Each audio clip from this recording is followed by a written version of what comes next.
Ayan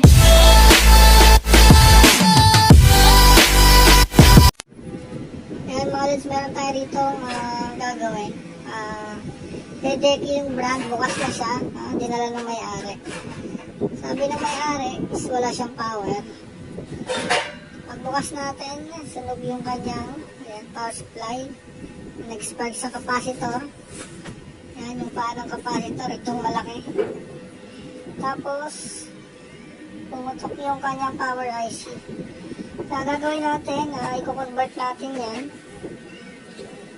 Check muna natin yung kanyang IGBT, yung output diode, bago natin siya palitan ng power supply.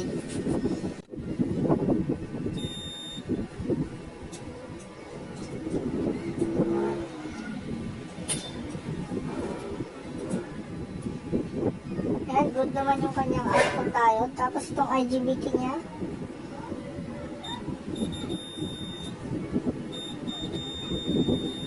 ayan, 36.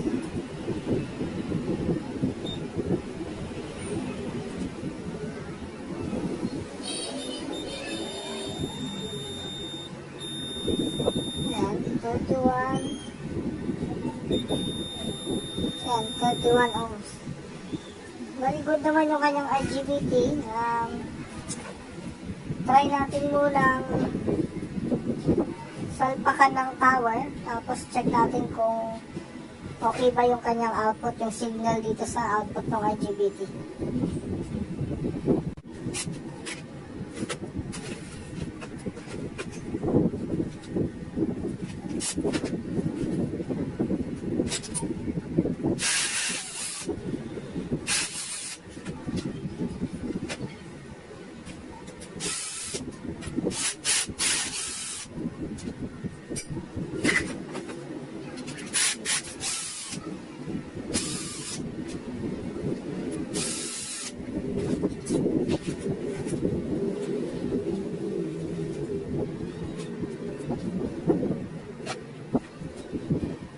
Mga lods, natanggal na natin yung board. Kakalasin ko muna yung mga sirang pyesa. Itong transformer, tsaka yung IC na pumutok. Pilinisin natin itong may sunog. Yan. Yan. Tapos, try natin lagyan ng power. Lagyan natin ng 24 volts. Kung okay yung signal ng IGBT.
Test natin mga lods.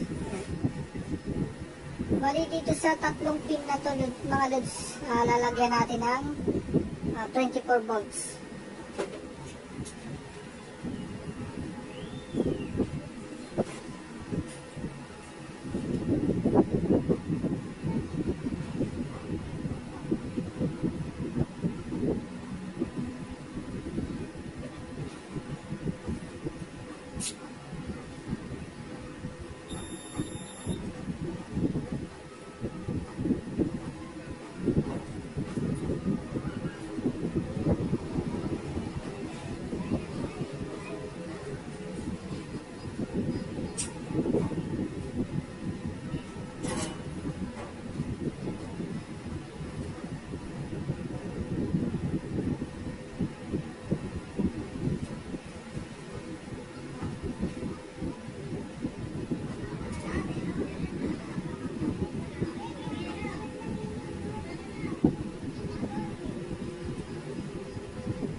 Okay, yan na yung lalagyan natin ng supply mga lods, no?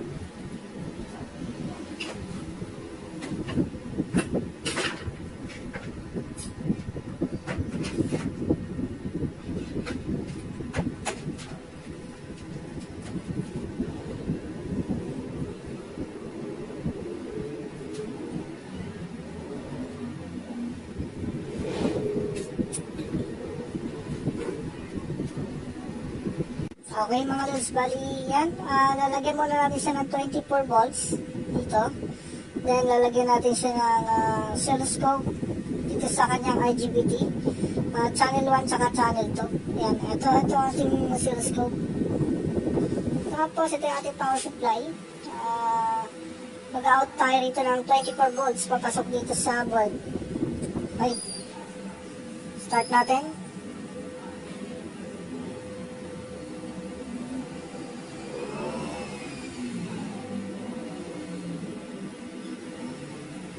Okay, yan. Bali, 24 volts. Tapos, power natin itong oscilloscope.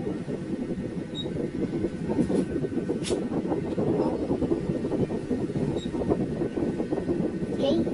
Yan yung kanyang waveform. I-auto natin. Yan.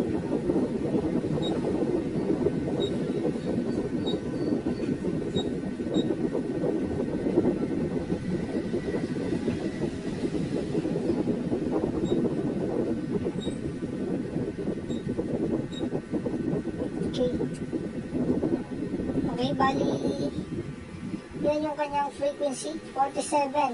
Yan. 47 kilohertz. Yan.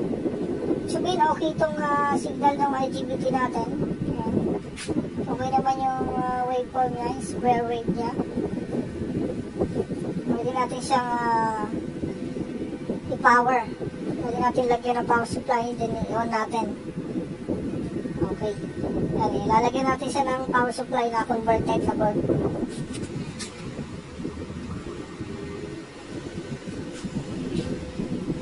Okay, bali ito na yung kanyang board. Yan. Ito yung board na ilalagay natin.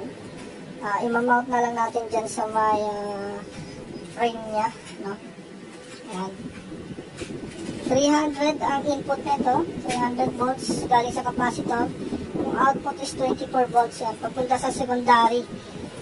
Punta dito sa secondary ng auxiliary niya. Ngayon, try natin i-power. Ikutin natin.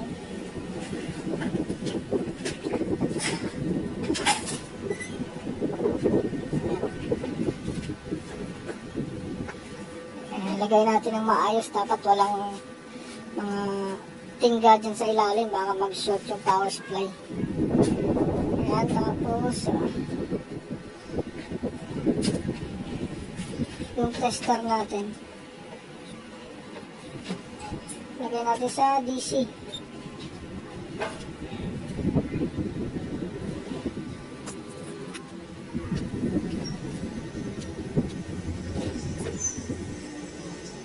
Okay. Ang power natin, nakasaksak na yan.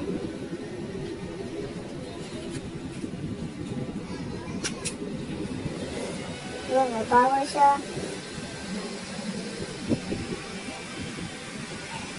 Yan, 60 volts DC ang kanyang OCV or open circuit voltage.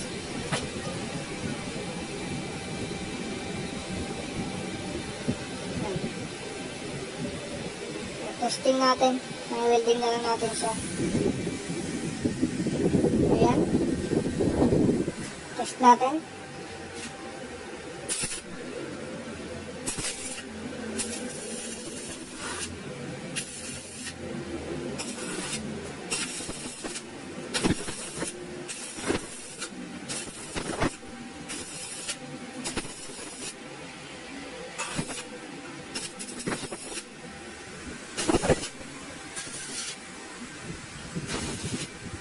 Okay. Tapos na.